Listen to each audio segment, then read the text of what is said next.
তোমা রমজান মাসে আমি ভালো হয়ে গেছি না, বুঝে না বেটা কি কর। সর্বনাশ হয়ে গেছে তো, আর আপনার অ্যাক্সিডেন্ট করছে।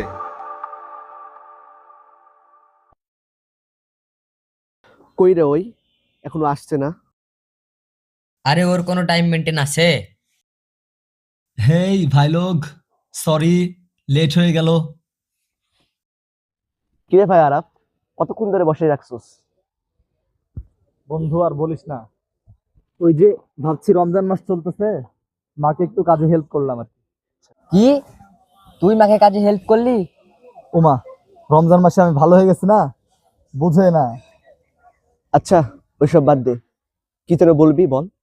শোন, আই হ্যাভ এ প্ল্যান। কি, তার একজার মতো নাকি? বেটা কি কর। রমজান মাস শুরু হয়েছে, দেখবি খুব তাড়াতাড়ি শেষ হয়ে যাচ্ছে। তো রমজানের পরবর্তী সময়ের জন্য একটা প্ল্যান করতে হবে না? হ্যাঁ, প্ল্যান তো করতেই হবে। তো কোথায় যাবি বল? আমি ভাবছি এবার বান্দরবনের দিকে যাওয়া যায়, কি বলিস তোরা? হ্যাঁ, যাওয়াই যাওয়া যায়।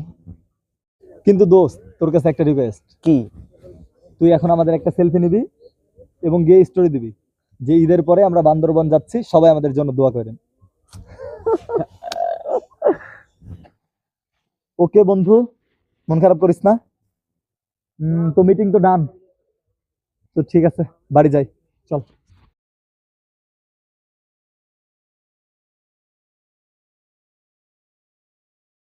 আহারে বন্ধু, চারিপাশে কত পানি, কিন্তু এই কাঠফাটা রোদে এক ঢোকো পানি পান করতে পারছি না। এইটাই রমজানের শিক্ষা। এখন তোর চারপাশে পানি থাকা সত্ত্বেও তুই আল্লাহর ভয়ে পানিটা পান করতে পারছিস না।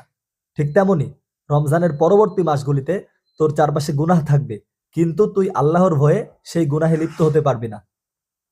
রমজান আমাদেরকে এইটাই শিক্ষা দেয়, বুঝলি? হ্যাঁ বুঝলাম। হ্যাঁ চল। আচ্ছা চল। আমিও বলে দিছি যে বাড়িতে আমি এটা নিবই।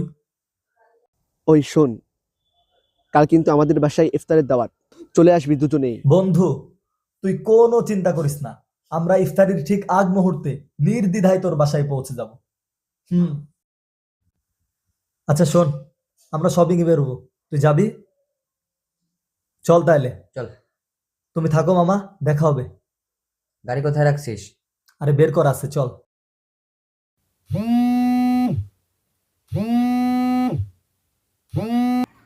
হ্যাঁ বল। দোস্ত, সর্বনাশ হয়ে গেছে তো, আর আপনার অ্যাক্সিডেন্ট করছে।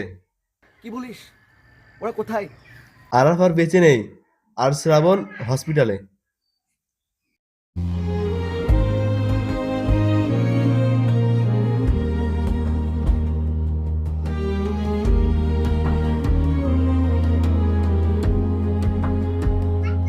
আমরা আমাদের এই ছোট্ট জীবন নিয়ে কত আশা করি, তাই না?